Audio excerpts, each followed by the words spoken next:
So I want to thank everybody again for coming and joining us as we begin our second lecture, keynote lecture for the Bulfinch Awards. Professor Carroll William Westfall, informally known as Bill, came to Notre Dame in 1998 as a Frank Montana professor and chairman of the School of Architecture from 1998 to 2002. Before coming to Notre Dame, Professor Westfall taught at Amherst College, University of Illinois in Chicago, and since 1982 at the University of Virginia. His undergraduate training at the University of California was followed by the completion of a master's degree at the University of Manchester and a Ph.D. at Columbia University. His initial work led to numerous articles and a book, In This Most Perfect Paradise, 1974, a study of Renaissance Rome. His more recent studies of the relationship between history, theory, and the practice of architecture are found in his contribution to the book 1991, Architectural Principles of Age of Historicism. A central theme of all of his studies has been the history of a city with particular attention to the reciprocity between the political life and the urban and architectural elements that serve the needs of citizens. His emphasis is on the usefulness of the knowledge of history to practicing architects. This, rather than a stylistic-based interpretation of the history of architecture, has informed all of his work.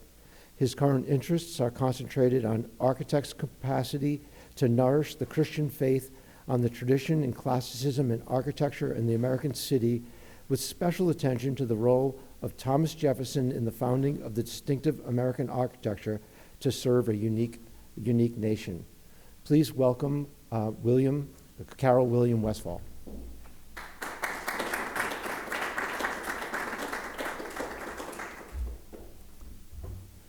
This has been a long time in coming. I appreciate your patience waiting more than a year and a half for this talk, since we've been afflicted by the major influence of detriment to our health. 16 years at the University of Virginia kind of puts Jefferson in the center of your understanding of things, and I'll have a few things to say about it. Thomas's lecture just now was an extremely useful setup for what I'm going to be saying. So it's a kind of a background that I will be addressing. And your president asked me to see if I could say something about the question, are we making progress? And so I used that as my title, and one of the things I did was to look up, I also wanted to say I've written my talk, because the last time I gave a talk that was not written, it went for 2 hours. So this is a way of having me limit myself to the time available. I looked up the word progress in the Oxford English Dictionary. I came up with a couple of very interesting uses of the word. In 1947, a Chinese professor who spoke long ago at Yale, saying that the East does not want, quote, progress, does not want lipstick and movies. That's China in 1947. And from Canada in 1967, the Beveridge Report on Social Insurance identified 5 giants in the path of social progress: want, disease, ignorance, squalor, and idleness. Now, I'm not going to talk about lipstick or movies, nor about social progress, except within the framework of its role in the history of architecture. Instead, I'm going to talk about architecture and urbanism. And I'm doing so to a group of people who recognize that modernism is the face of progress in architecture, but that equation obscures the real progress that the innovations in the classical have made across time. Today, modernism is also the face of political authority, which displaces architecture from its role of serving and expressing the common good that the classical identifies. Furthermore, Modernism also serves the threats to the well-being and even the enduring longevity of our island home in cosmic nature. So the antidote is to put the classical in command again. Here I will work with a very broad definition of the classical. In the classical properly understood, politics, and here's my theme, politics is more important than architecture. Politics is the civil art of living together to provide a common good, and it uses architecture and urbanism as its means for doing so. This means that architecture is a civic art, and its role as a civic art is more important than its role as a fine art. Now, to make this point, I will traverse three divisions of time in secular history: the pre-modern classical world, the modern world that launched modernism, and the modern classical world. So first, the pre-modern classical. We are the heirs of the classical that developed in Athens and Jerusalem, and like people then, we dwell in a world of change within an enduring and unchanging cosmic order. The Greeks classified the activities of individuals as sciences and arts. The sciences used observation and reasoning to gain knowledge about the nature of things and the gods that could be useful for practicing the arts. The highest of the arts were governing and architecture, both guided by science, whose major branch was philosophy, in a world filled with unpredictable events. Humankind was defined as unique in creation. Individuals walk upright, which allow them to gaze upon the heavens, and they had the tools of memory, reason, and skill to pursue happiness found in establishing congruence with cosmic nature's order, harmony, and proportionality. Three words you'll hear many times. They shared the passions with the lower animals and shared their intellect and soul with the Creator.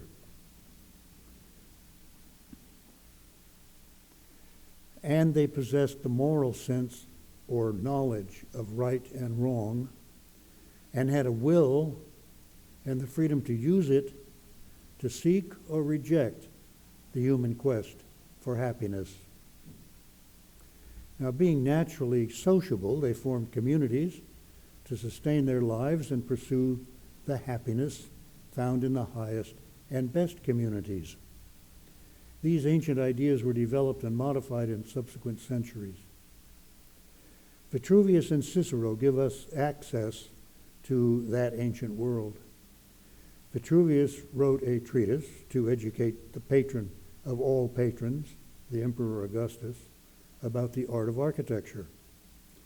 The architect's activities involved science and art, which together produce a building that satisfied the conditions. Here they come, right? Commodity, firmness, and delight. While the higher criteria of architecture were symmetria, eurythmia, and decorum.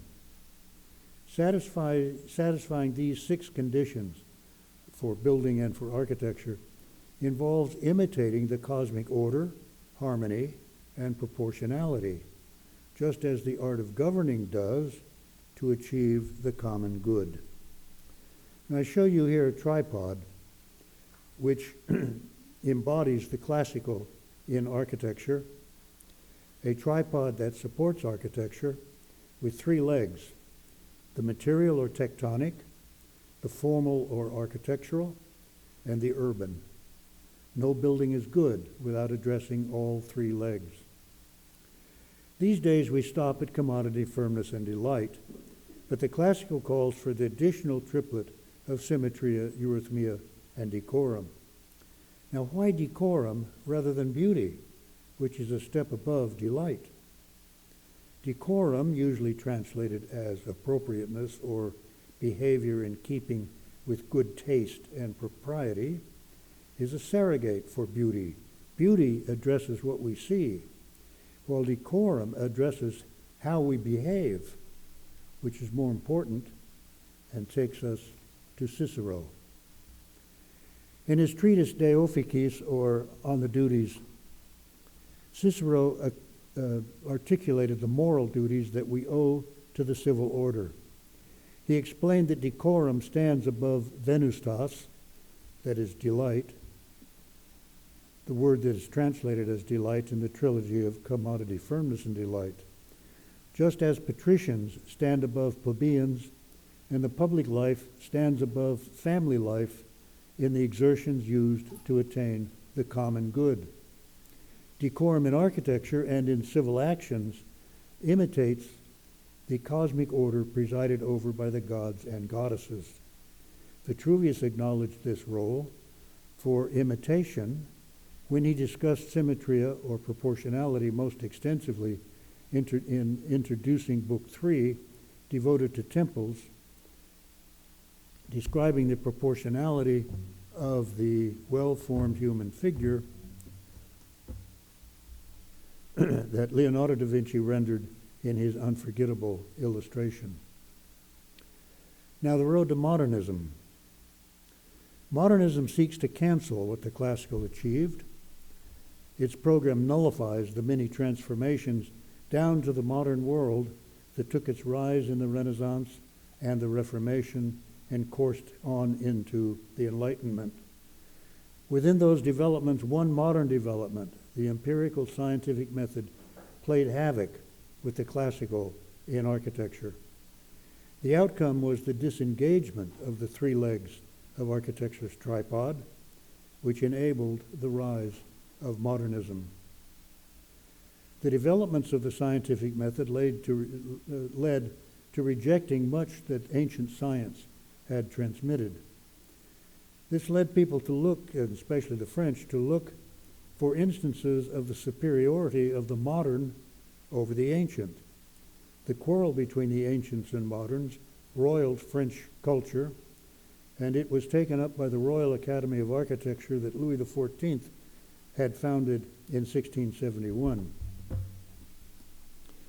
To investigate the topic of the superiority of the moderns over the ancients, the academicians obtained precise new measurements of ancient models of the beautiful in Rome. But the dimensions they found did not reduce to the proportions that theory said caused beauty. Proportionality is a central proposition in the classical. In architecture, Leon Battista Alberti expanded it to include concinnity, wonderful word, means everything combining and integrated.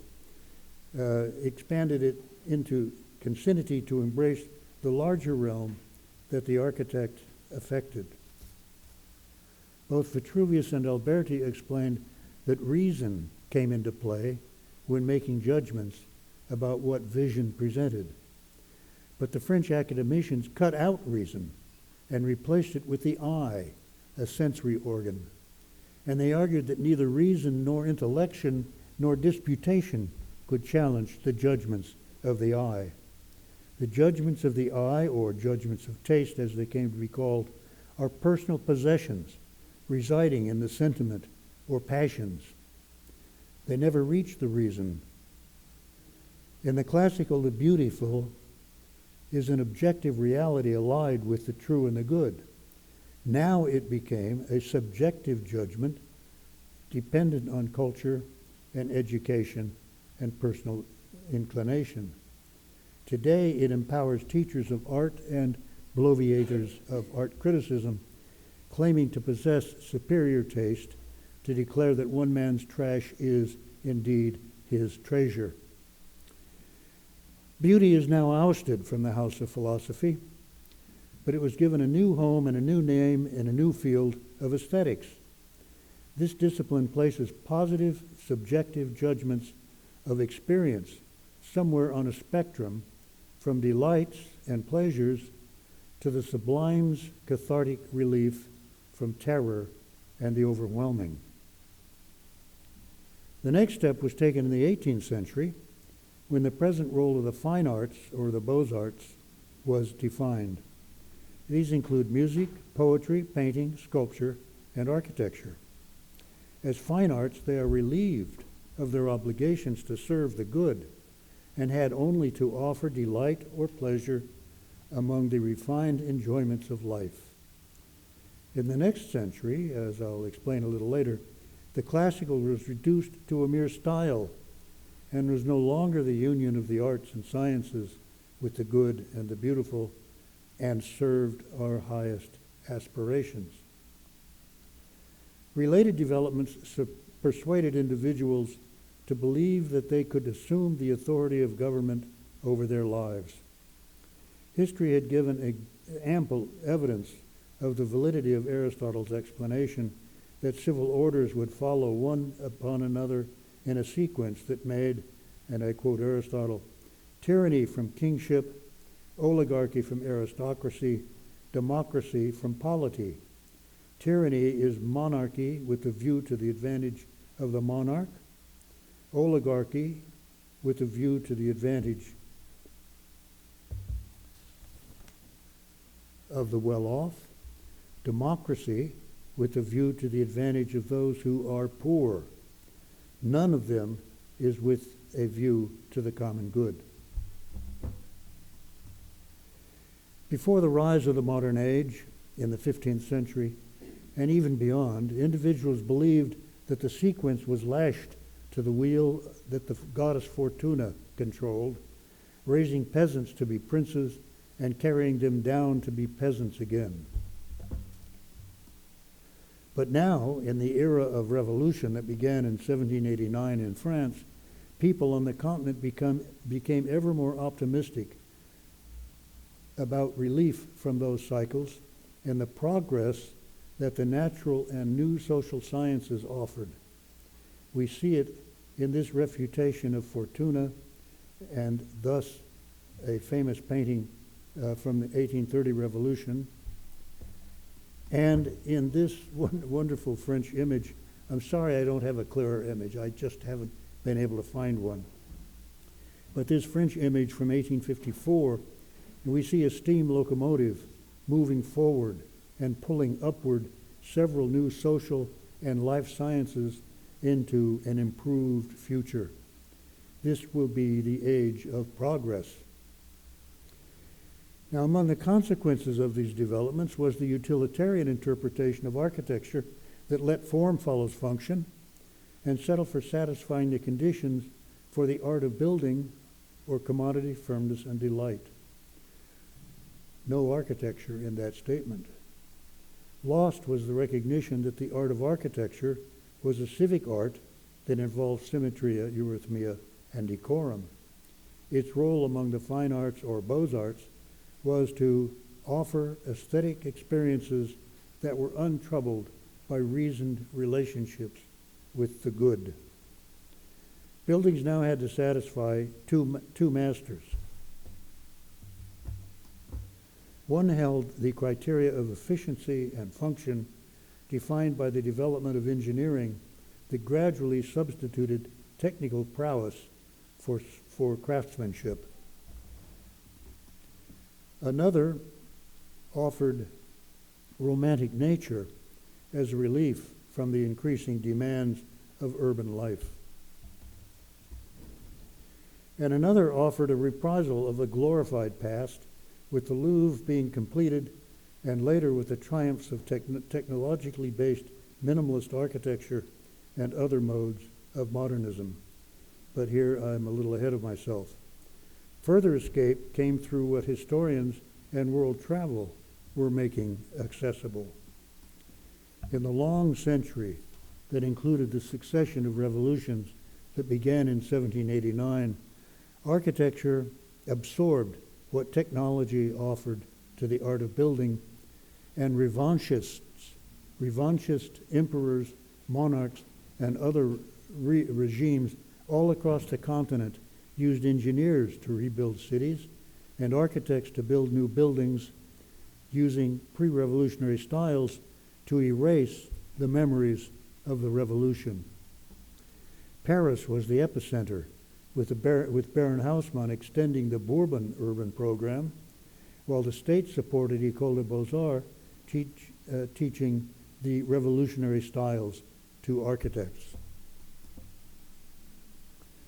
These revanchist governments then engaged in a shockingly horrendous war. In the aftermath of World War I, revolutionaries promised progress by rejecting every and all connections with the past and instituted new social, economic, and political programs. Before the war, the classical remained the formal idiom for progress, but the revolutionaries launched programs to change human nature and introduce a perpetual utopia of peace and prosperity. A few architects opportunistically exploited the opportunity to sever links with the past and push into the future. Le Corbusier put it this way: a great disaccord reigns between a modern state of mind that is in injunction with the suffocating stock of centuries-old detritus, architecture or revolution. Revolution can be avoided. And then the modern became an ism, and like any ism, it immediately became confined by the limits that the term imposed. Modernism became the cause of Henry Russell Hitchcock and Philip Johnson, of the Harvard that brought Gropius to teach, and of IIT that brought Mies to Chicago, and of Siegfried Gideon and Nicholas Pesner, who wrote tracts and histories.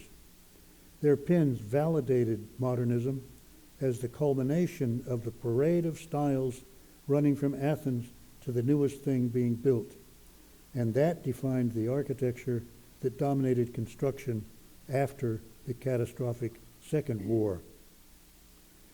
This is the basis of the histories, criticism, and theories now used to educate architects and inform the public.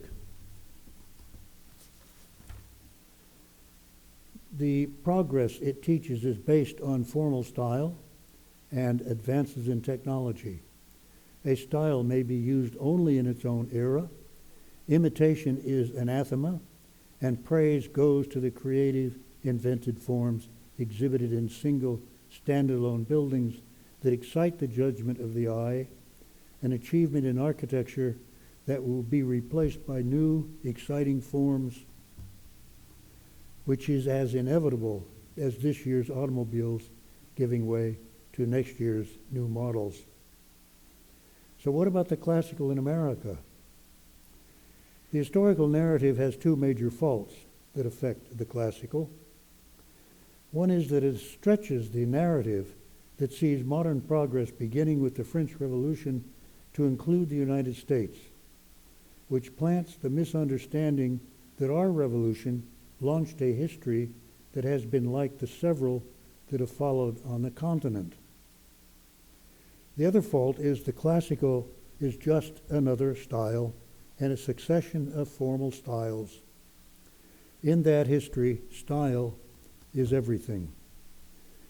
But in architecture's tripod, style is an attribute of the formal leg, and the three legs interact with one another. In the classical, architecture consists of buildings in which innovations addressing new circumstances equip precedents of proven value to serve the new forms of the enduring purposes of civil orders. The role they play in serving the common good is obvious. In the classical, we can easily identify the standing, the hierarchic rank of a temple, theater, basilica, shrine, amphitheater. And when things change, a church, market, city hall, citadel, chateau, palace, and now finally in our era, a capitol, library, rail station, bank, apartment building, commercial building, and on and on. This is the progress of the classical in architecture that innovates within tradition to serve and express the purposes that that serve the common good. Each of these buildings is unique. Each of these buildings is unique, but their continuity across time allows them to exhibit the requisite decorum. In this way, each is like an individual who works and fights to protect the city that confronts the ever-changing nature throws at it. Buildings are like citizens that learn through experience.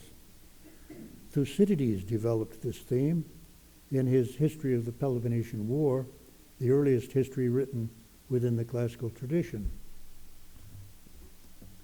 It will be enough for me if these words of mine are judged useful by those who want to understand clearly the events which happened in the past and which, human nature being what it is, will at some time or other, and in much the same ways, be repeated in the future.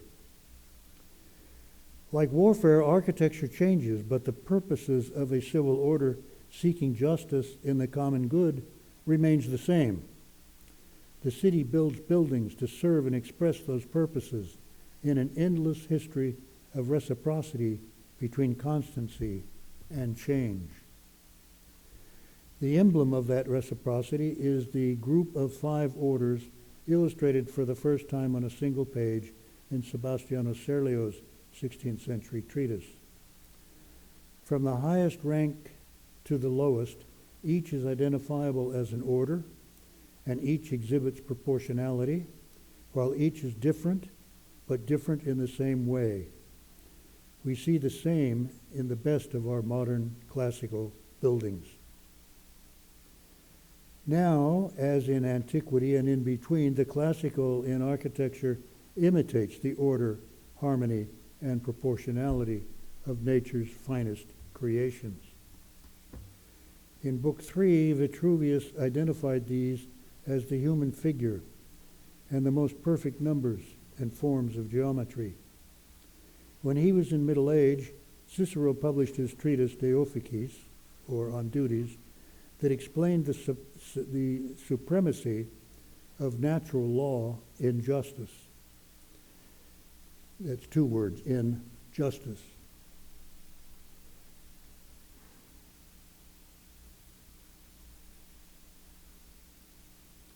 He explained that natural law is, and I quote, a law which is not in the statute books, but of nature, a law which we possess by constitution, by intuition, and so on. This is the law that the founders of our democratic republican civil political order evoked as the self-evident truth that equates to human equality. Cicero also noted that architecture is among the civil activities that require a higher degree of intelligence and also provide greater benefits to the common good.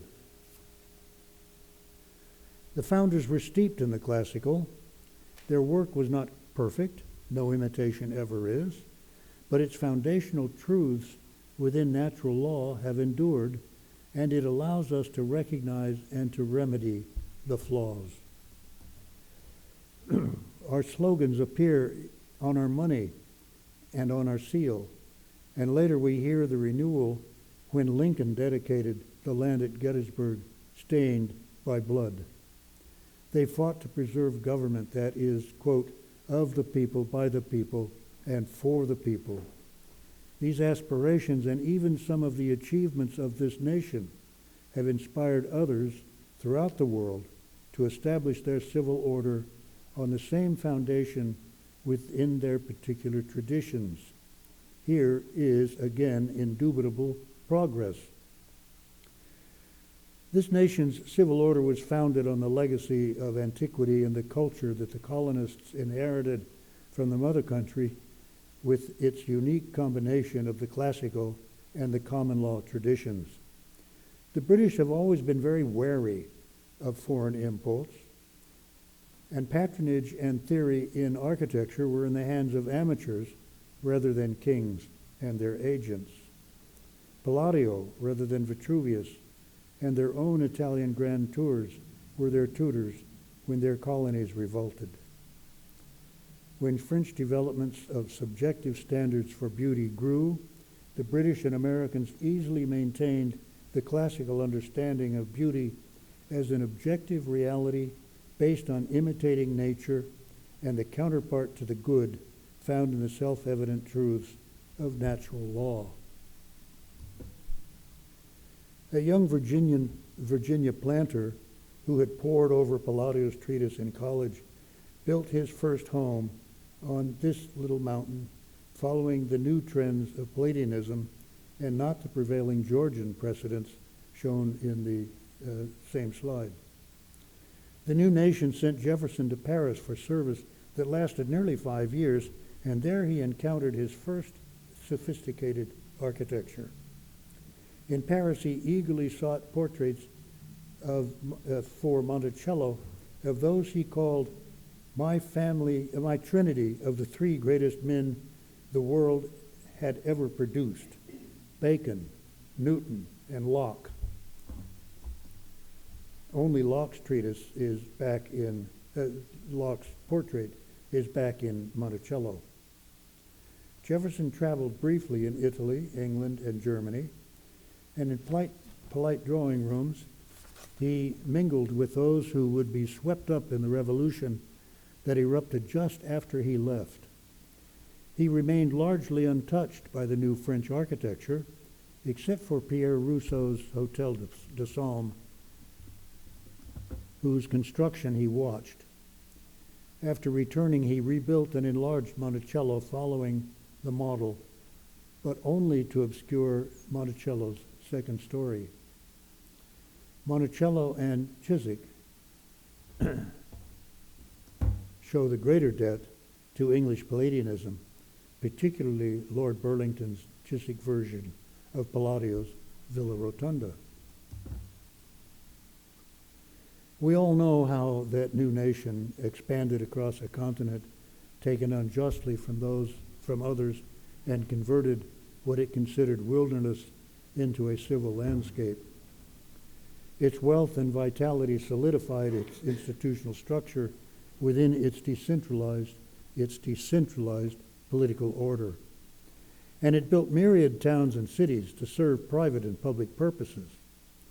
In this work, the bond between the three legs of architecture's tripod remained firm, and so did the unity between the good and the beautiful, standing on natural law. And then about a half century ago, things changed. Fundamental damage came from endorsing progress defined in modernist terms. As a result, we now look at the bleak prospect of making our global home uninhabitable. Now, what is the first rule when digging a hole that will bury you? Stop digging. And then what? In our field, restore the classical tripod that offers the proportionality between the heavens and the earth that allows humankind to flourish. This must happen across the board.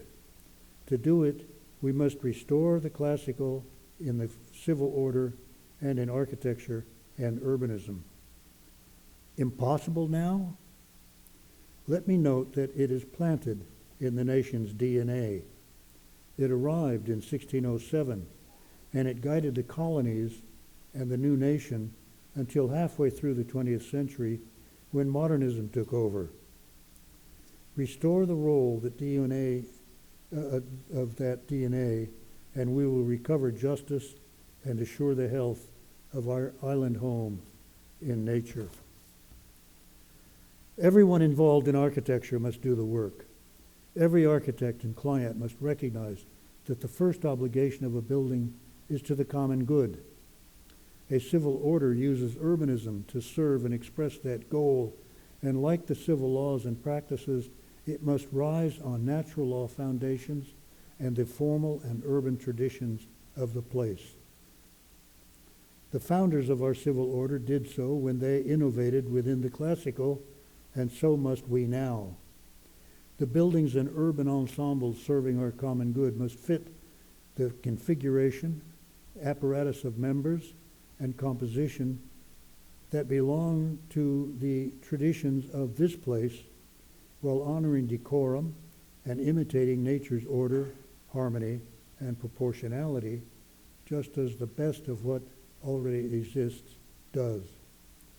This is how we can make places where we are at home as human people, where all buildings are the same as those that already exist, while each new one is also uniquely suited to its particular place and role and moment in the long-term history of the place.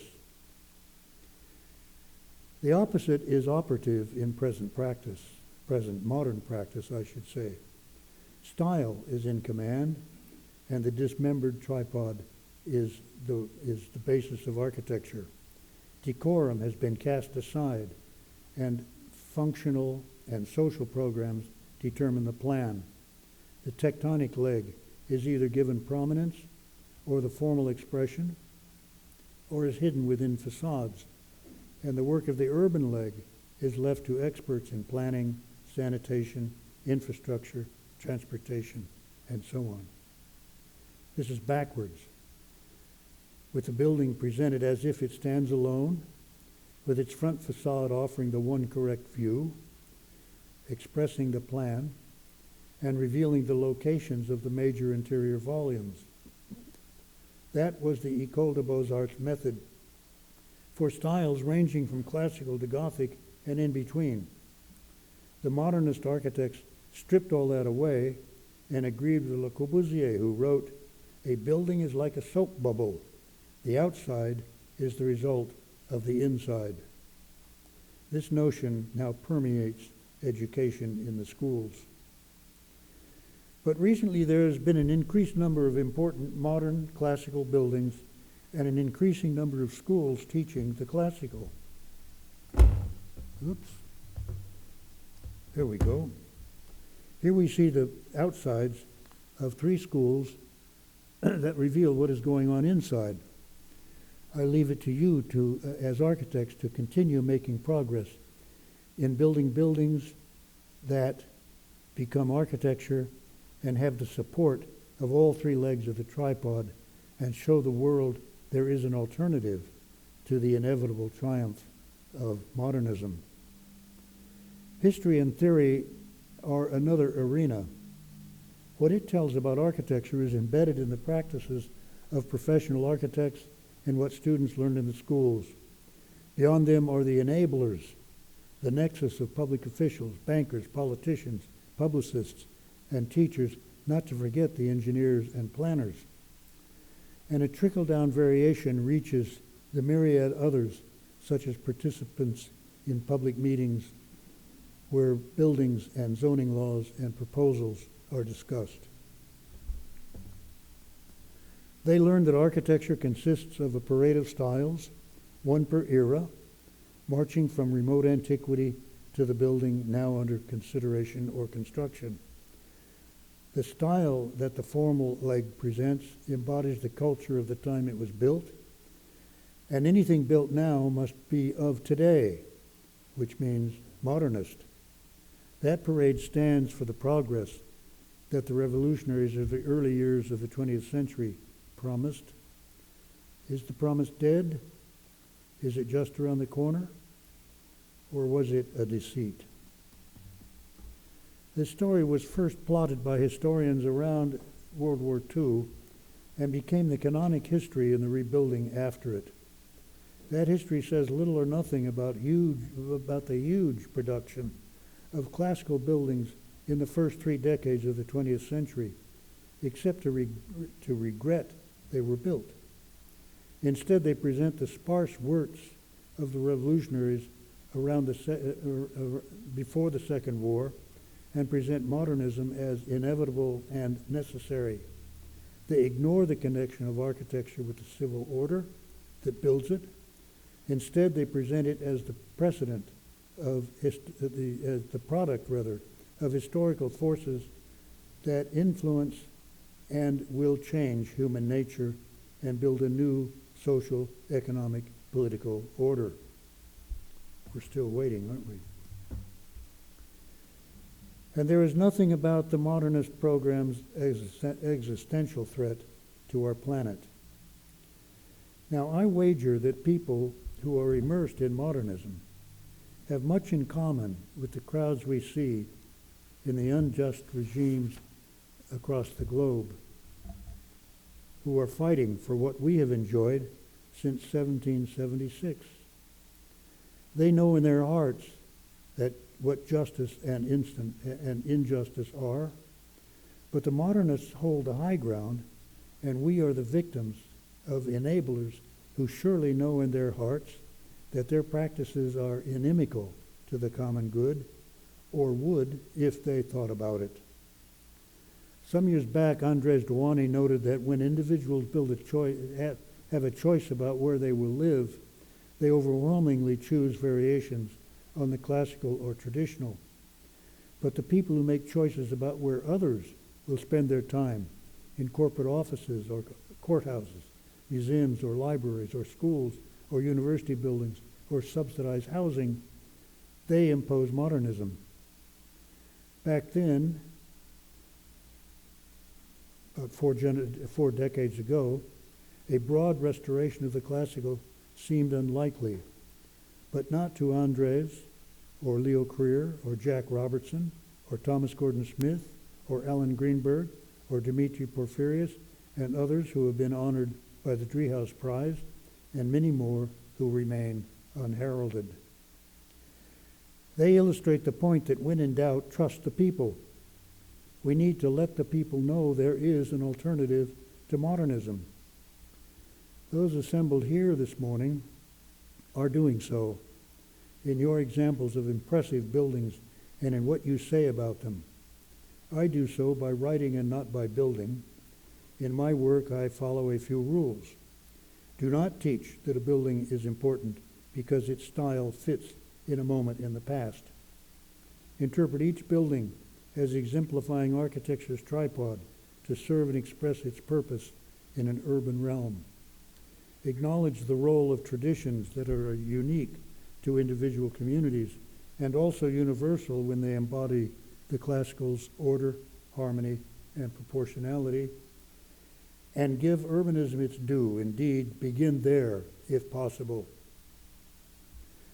I will conclude with a few familiar American war horses that illustrate the DNA of American architecture and urbanism. In 1699, Virginia's colonial governor laid out a plan for Williamsburg. A street for commerce ran from the existing College of William and Mary down to the Capitol. At the Bruton Parish Church, it was intersected by a mall leading up to the governor's mansion and out into the rural district. A grid surrounded it with ownership parcels that included gardens and slave huts. In the build-out, decorum was in command, and buildings identified their purposes. In 1780, Governor Thomas Jefferson moved the capital inland.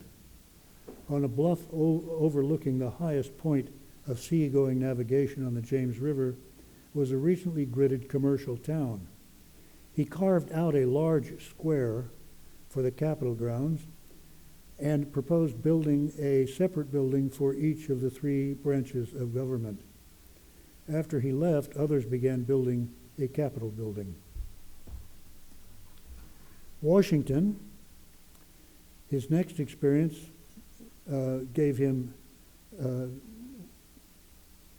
his next experience with town founding came after returning from Paris. President Washington had Jefferson join him and Pierre Charles L'Enfant in laying out the new nation's capital city. Its model was not Versailles. It was nearby Williamsburg. Jefferson's little sketch drew on that precedent, and he was involved as it was greatly enlarged, just as he was with those who were designing the nation's first buildings. They engaged the three legs of architecture's tripod, and they innovate within the familiar classical precedents to serve and express the purposes they play in this new civil order.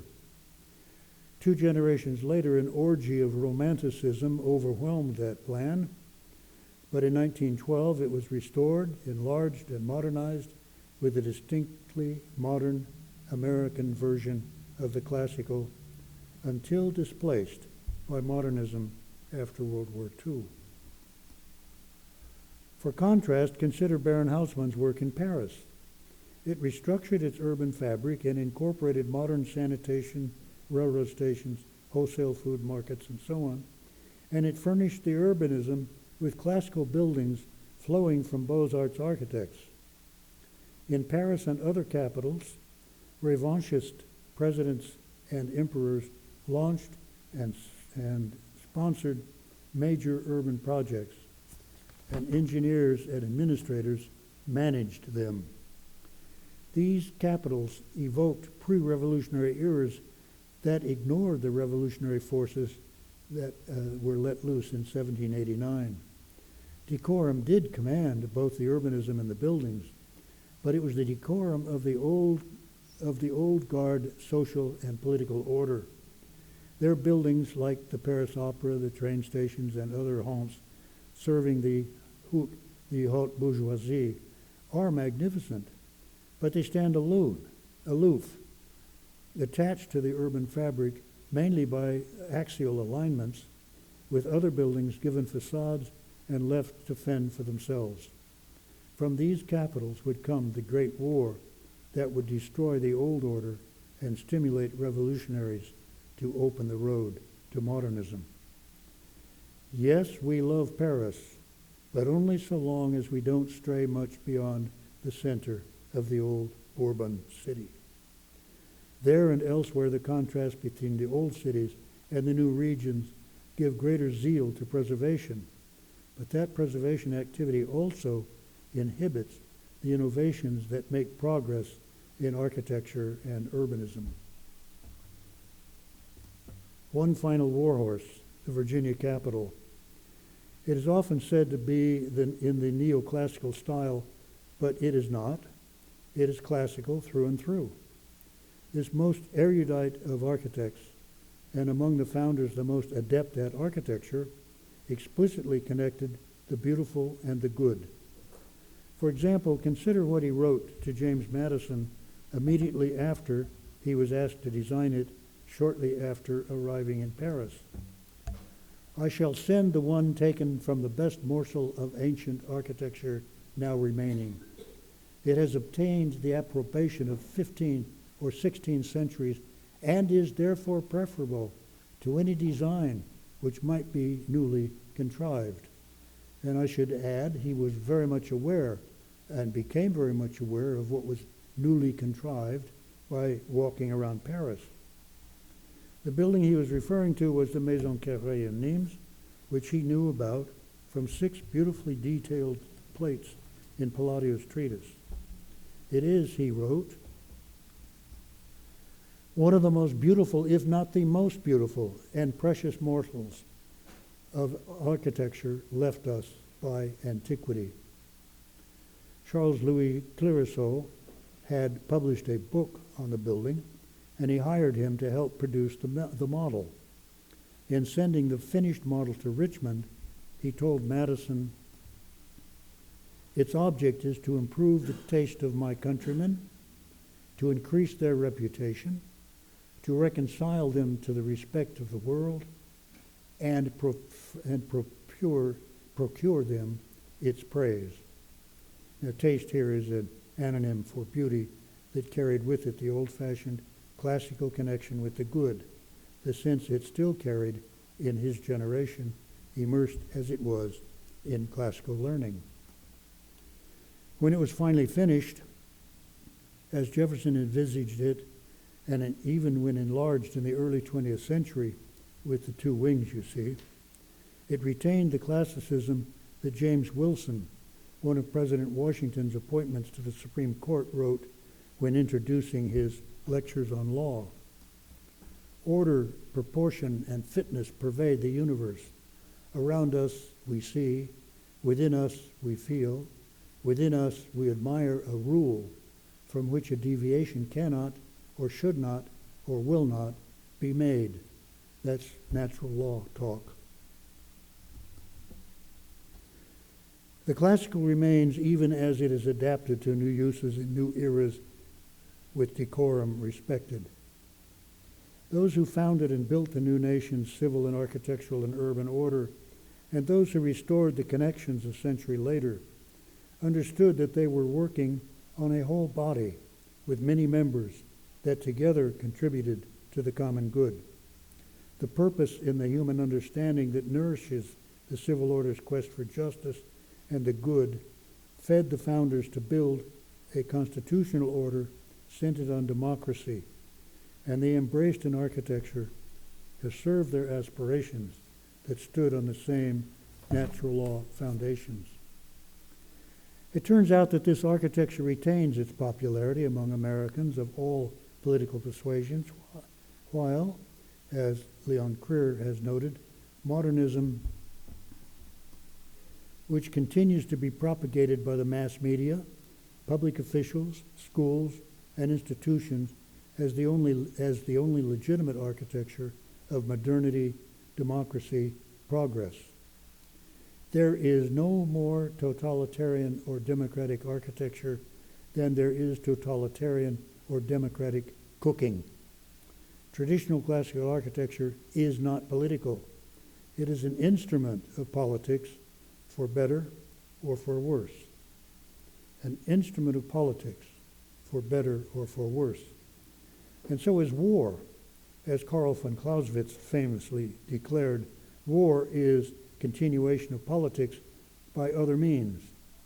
And we might say, so is architecture. The American colonial revolutionaries who made war on autocratic regimes more than a century ago used architecture as a weapon. They succeeded in having modernism declared the only legitimate architecture of modernity, democracy, and progress, which exhibits the lunacy of the role that historians give style, that single leg of architecture's tripod. Most modernist architects consider it a fine art and therefore insulated from political content, which is fallacious. Or they promote it as the harbinger of a new era, which is equally wrong-headed. They claim that they are exercising free speech and have the constitutional right to exercise it in public, and the public be damned if they don't like the narcissistic and self-absorbed productions. Fewer among them now see architecture as the leading edge hurrying us into the future. But their explanations hardly pass the smell test. While their buildings deface or demean the public and civil realm, which is a disgrace for the art second only to the art of governing as the most important of the arts. The classical in architecture and political order launched in antiquity have had extensive innovations and renovations across time. For a long while, people believed that the goddess Fortuna controlled their fate. In our democratic republic, we the people are in command. To ensure the longevity of the precious gift of democracy, we must redouble our commitment to justice and the common good. And those of us involved in architecture must wage war to restore architecture and urbanism to the service of our civil political order. Well into the 20th century, our architecture innovated within the classical all through all ranks of decorum. The image directly under the Supreme Court there is a construction image of the same building. We need to restore decorum as the default way of building in our cities. In our war, our weapons are the renovations and innovations to the classical that architects make to fit our circumstances, and the words we use to tell the truth about the classical as we educate the enablers of this most necessary, enduring, and public art. The classical has made progress against modernism. To paraphrase Vitruvius, It has demonstrated its civic virtue, its civic value, and its service to the beautiful and the good through the extraordinary prestige of our public buildings and, in our democracy, by the private ones as well. Thank you. I'm ready for any questions you might have.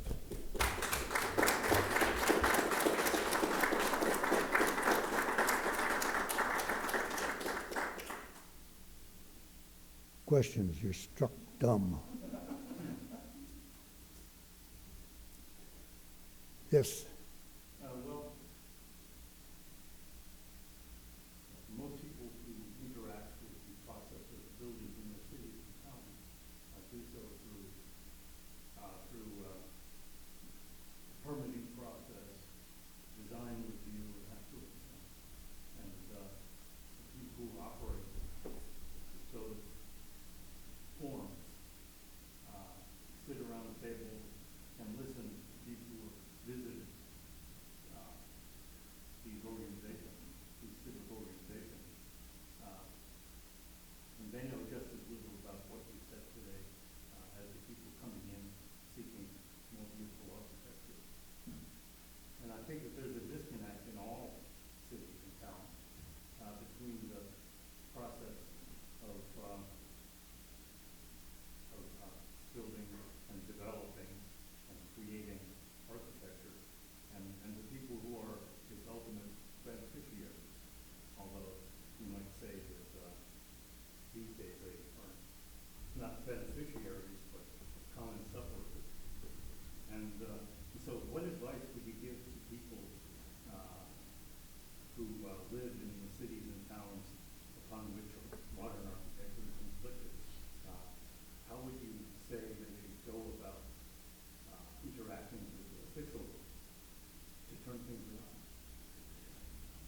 The question is recognizing that there is a disconnect between the enablers of what is built and what we would like to see built in cities.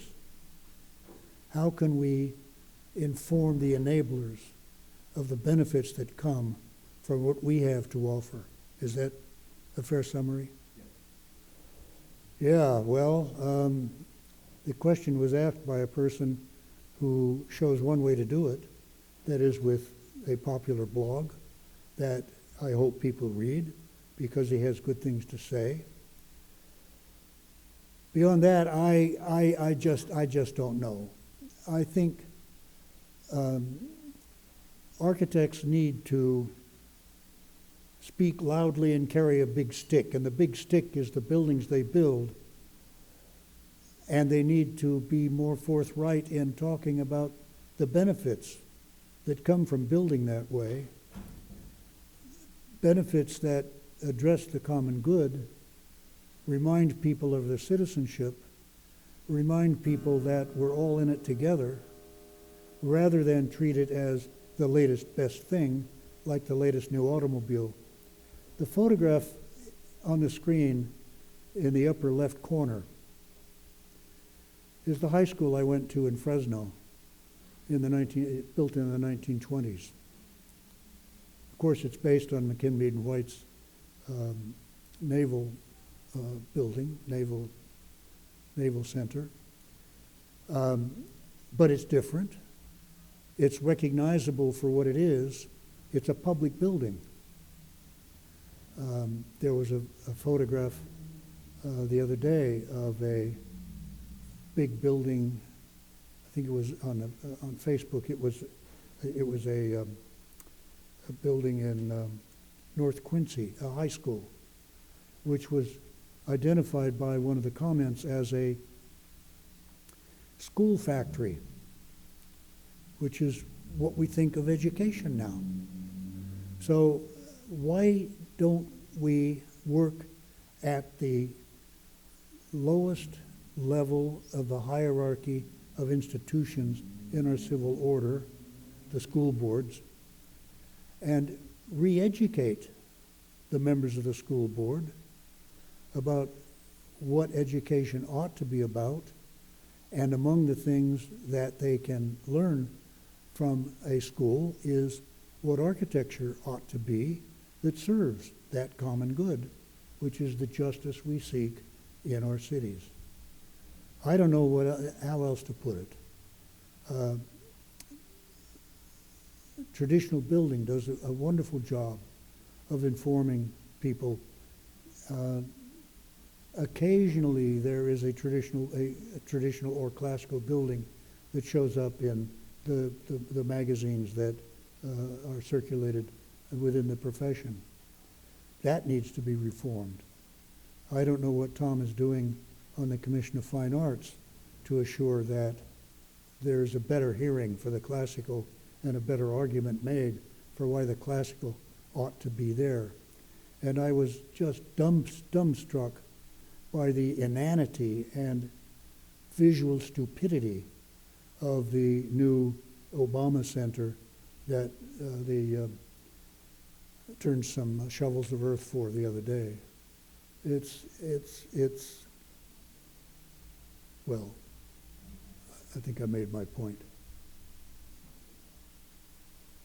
More? Yes. Our office runs a camp in the summer, and it's a very one-on-one camp. We only take 4 campers at a time, 4 weeks. And so as I start to go through architecture with these teenagers, as we're going through these years of architecture, we get to skyscrapers.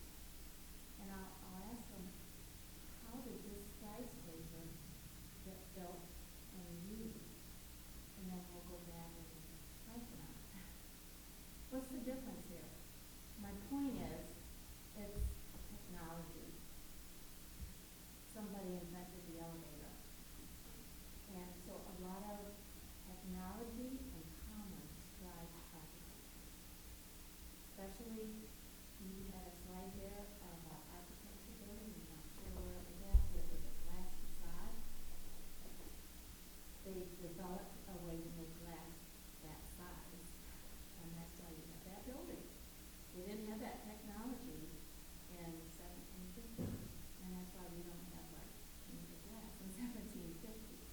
So a lot of commerce and technology is what's driving the design for architecture, and so maybe that's why classical architecture is not So your question, as I understand it, concerns the absorption of technology by building, by the art of building, and how can we make that into the architecture that is beyond simply the art of building. So how can we educate, you're talking about the school and young people, how can we educate them that you don't have to use that technology? Well, Just because it's there, we don't have to use it. that's a very valuable lesson for young people to learn.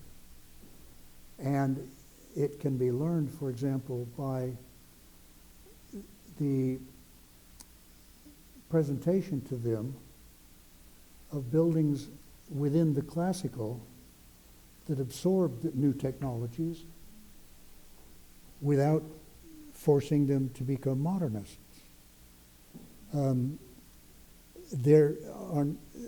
Architects have not been very diligent in doing so. The person who immediately springs to mind as having done so is probably Dmitri Porphyrius, who has built some buildings that have the latest technology and have a relationship to the classical, but at the same time project a kind of newness about them that could be acceptable to modernists.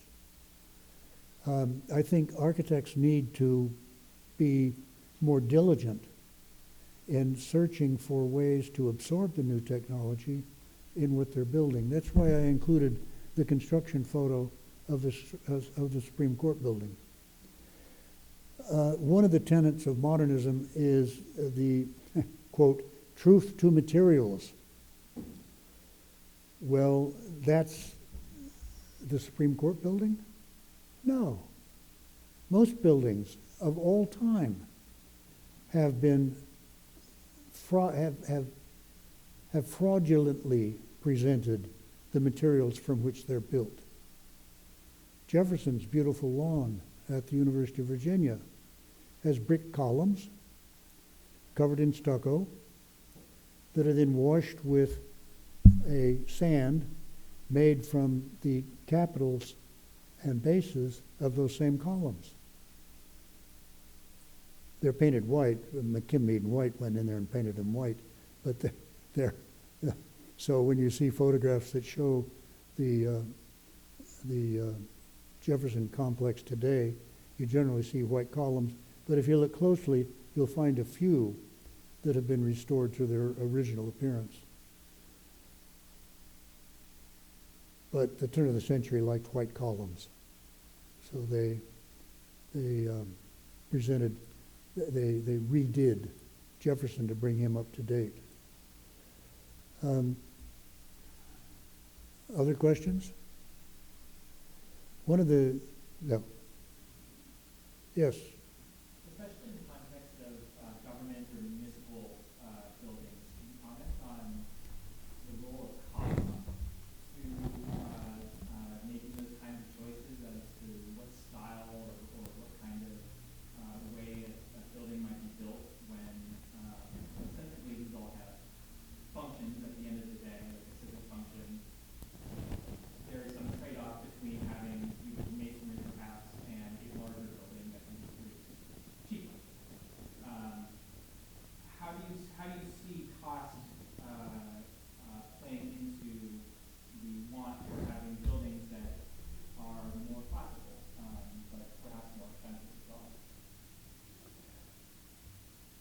You asked a question about absorbing the cost of adapting construction to serve the classical. Is that, and you ask an historian. Ask the architects, that's their problem. But it's a very important problem to address. You see the picture just under my high school there in the middle tier on the left. That's a little factory building right next to the Kroger in Richmond. And now it's an apartment building. But take a close look at it. You see how carefully the bricks are laid in order to suggest classical articulation in that simple little factory facade. I don't know that architects today devote themselves to that kind of study, perhaps because it would cost too much. I don't know. But that's a problem for architects to solve. And after you do it, I'll address it as an historian. How's that? Is that fair? The word resilience is what has to be presented to the public as being an important longevity of a building. Its lifespan has to be brought into the narrative so that people can understand that by building something that's intended for a century or more is worth spending a little bit of extra money on. And that's not even brought up into the dialogue now. If you think about it, about 90 years ago, the Chrysler Building, the Empire State Building, and Rockefeller Center were all built within about 3 years of each other. Okay? Does anybody doubt 90 years from now that all three of those complexes are still going to be here? I question you from at that same day, 90 years from now, will there be one building from Hudson Yards that costs $23 billion? So it's a matter of, rather than spending time on polemics with the far modernists and the far traditional, the classicists, trying to convince each other that the other one's wrong, that there's 90% of the people in the middle that just need to be educated with a very simple message that a fifth grader can understand and do a book report on. And I hate the word green, but green, what is green? It's pretty easy to explain to a child. So how do you explain to a child with a new message that connectivity to culture and context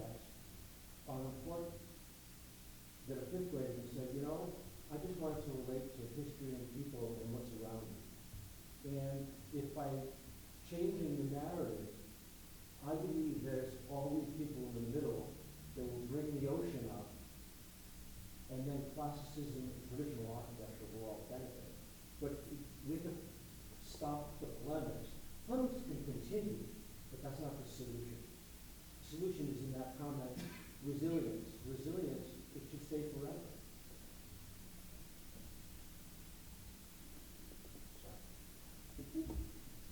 More? I might add to that, there are, in every realm of building, there's new technology that allows you to fabricate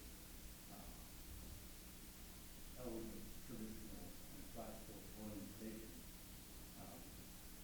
It costs a lot less than hiring stone cutters and pavers to come over to the United States and hack out each dental. So anyway, that can be factored in as well. I was told that the San Francisco government building, the modern building that was shown on one of the slides, the budget was so high they had to eliminate the air conditioning. I mean, I don't know if that's true or not, you can look it up, but the skin, the architectural cardboard bottle building was more important than air conditioning. That's right. I think that the air conditioning in that building was eliminated specifically so that the wall detached from the building itself could be erected according to the style of the architect who was on the Well, the architect Yeah. needed to be celebrated. the architect needed to show. Oh, in the back. So they're represented by the greenhouse and current thinking about traditional architecture. There's an example of people who think that traditional architecture and classical architecture is retrograde in a way that it is the one and only style. And it goes even to the extreme that building new traditional buildings today need to be road-built. And you probably know people within the greenhouse camp who think that way. But there's another kind of traditional perspective that might be represented by, say, Stern, which is that styles and buildings, all of them are available to use today. And that to your comment about the forum, it's about choosing when you use them and when you do not use them, with urbanism being the underlying sort of important point that's more important than the building style. So could you comment on those two different camps and what your thoughts are about those? Yes, that's a very useful question. It addresses the ways in which we talk about traditional and classical. And Robert Adams' new book, Time for Architecture, has an interesting passage about traditional, in which he makes it clear that traditional is a binding quality for a community, that a community builds what it is accustomed to building, which is the traditional. And so there are different traditional architectures in different times and in different places. But in addition to that, there is the classical framework, the classical criteria for the art of architecture, or let me back up a step. The traditional addresses the art of building. This is the way we build here, and the way we have built in the past here, so that I can recognize what that role of that building is. And if I put some effort into it, I can also recognize when that building was built, because tradition changes over time. Now that's the substrat. If you build on top of that in designing, the idea that you're going to address the classical, then you work into the traditional those qualities of harmony, proportionality, and order that are universal in tradition, universal in architecture.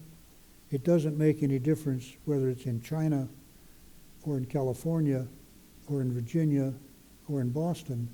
There are certain qualities of the traditional that any building can have.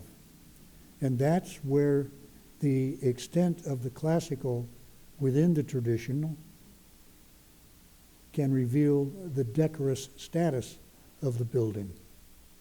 So a mistake is made if the classical is thought of as traditional, and a mistake is made if tradition is not also subjected to the necessities of the art of architecture, which includes decorum. Does that address your question? It's another way of not talking about style. Yes. So you've inspired a younger thought, I'm not sure there's necessarily coherent. But the issue of decorum, I mean, we live in a particularly undecorative time, and the idea that we as a society can recognize what is appropriate in a given response to whatever problem we're approaching is something that we, culturally, we need to work on at a much deeper level. And I think there's a remarkable level of aesthetic illiteracy in our culture.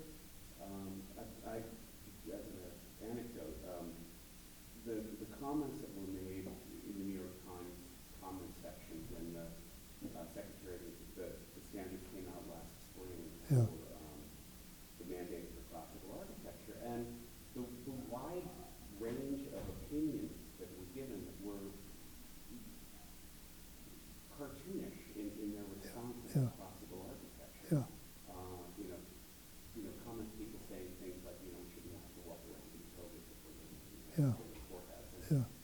And then just as another side, looking at the building, the space we talked around, the Virginia State Capitol by Jefferson, there's a really execrable YouTube video by a guy who self-titled himself the Geography King, who ranks each of the 50 state capitals in terms of their aesthetic value. And he ranks Virginia extremely lowly, and the comments that are made about it are that it looks like a southern plantation home in which you get people in debt. And so the lack of understanding of the origins of that building, its importance in the history of American architecture, the significance of the man who designed it, the inspirations that he had going back to early antiquity. As a nation, we're sort of failing ourselves Yeah. because we don't have that depth of understanding. We lack a respect for decorum, and we have a general absence of aesthetic acumen. I think that's absolutely true.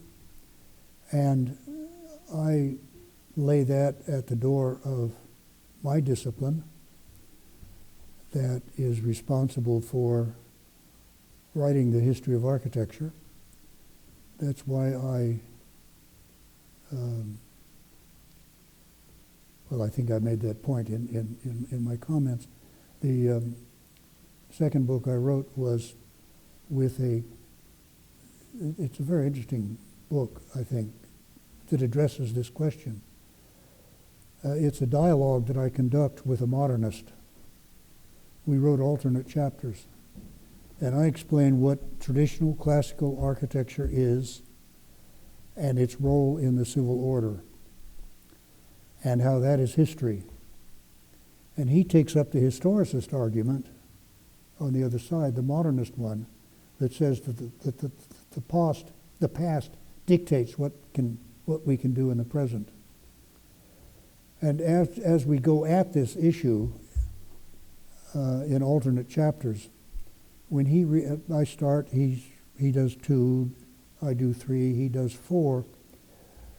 And in chapter 4, he says, Westfall's right. And then he writes probably the longest footnote in any book ever published. It's very curious and very interesting. And then the final chapter He has nothing more to say, and I bring it to a close. But he's a very interesting fellow. He's a Dutchman. He teaches at the University of Waterloo now in Canada. And he is the world's expert on Auschwitz. His family suffered from the Nazis, and some perished in Auschwitz. And he knows that history extremely well and writes about it very well. But yet, he nonetheless embraces the modernist argument. So we continue to push the argument back and forth. Is there anything more capital M modern than mechanized examination? No.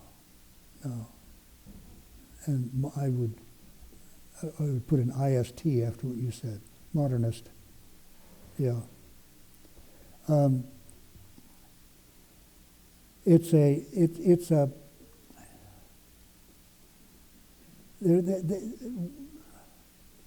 I can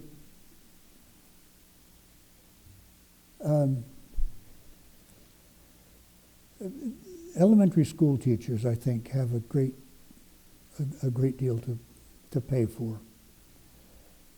It was from them that I learned that the world was thought to be flat, and that if Columbus sailed too far away, he would fall off the edge of the flat globe. Nobody believed that. Nobody believed that, but that's what elementary school teachers teach. Vitruvius thought the world was flat and tilted, but that's a different take on the same issue.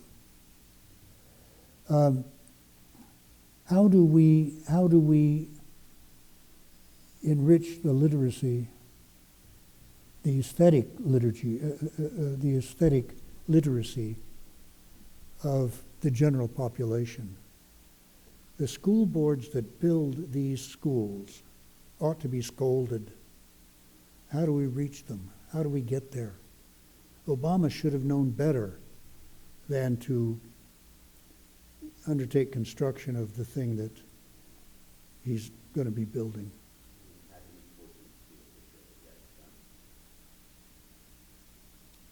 Yeah. As a follow-up, actually, to the last question in the discussion, you said classical is not traditional. And in the last lecture and yours, you both talked about the Second Empire in Paris. And each building here and there are these symbols, and you talked about the old order of the Napoleon III's order, restoring a monarchy and building new buildings to represent their world order. It seems like my hesitation coming here, or I think lots of people, for other people, classic hope, new classical movement is, for other people, it can represent oppression. And how do you divorce how some societies might view certain buildings as oppressive from that inherent natural order that Jefferson was talking about? So that building you referenced in Richmond can be both an example of that beauty in the natural order and represent something very different to another American. And how do you then turn, to your point, classicism into something now, again, for the common good for the society? Yeah, I don't know. If we had a richer understanding of the relationship between traditional and classical, I think it would help. But I don't know how to wean the people from their infatuation with modernism. That's what is problematic again and again. Because what modernism is a style, and it points to a moment. But our lives and our nations endure quite beyond the moment, and that's what we ought to be building. Does this respond in some way to what you were saying? we've had fun debates about eliminating the word modernism because I look at it as international style, which is the disease. And if we could capture the word back, which I know is probably impossible, I mean, if you do a search in the internet for the greatest 19th century the greatest 19th century traditional architect, it's going to be, Bulfinch will be in the top 5, maybe number 1. And if you look at the most modern in the 19th century, he's in the top 5 and it might be number 1.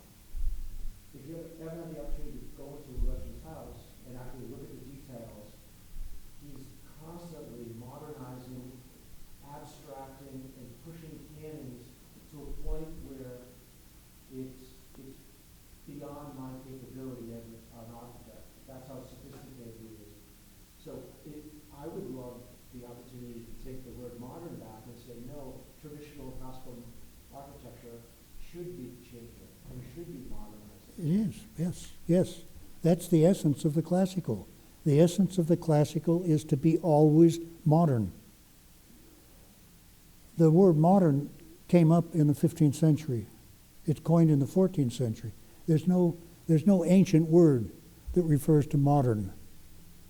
And it came from the word mode, which was the ancient mode which was going to be recovered for their age in the 15th century. Fascinating century. The ancients simply referred to, instead of modern, they referred to right now or today.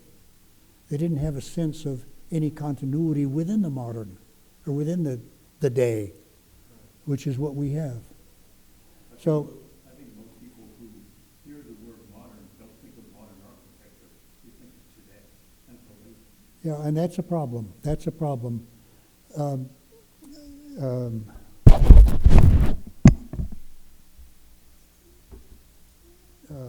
Joseph Rickwert made a very interesting observation about the 5 orders. I showed you the Serlio image. And it's the same for classical buildings. They're all the same, but each is different. But they're different in the same way. So if you can keep that in mind and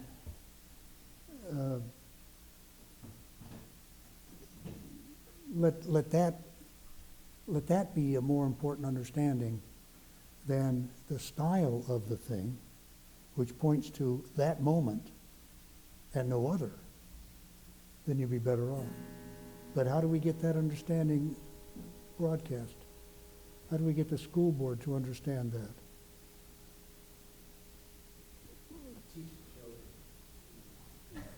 We have to advocate, right? We have to be more forthright in making our positions known.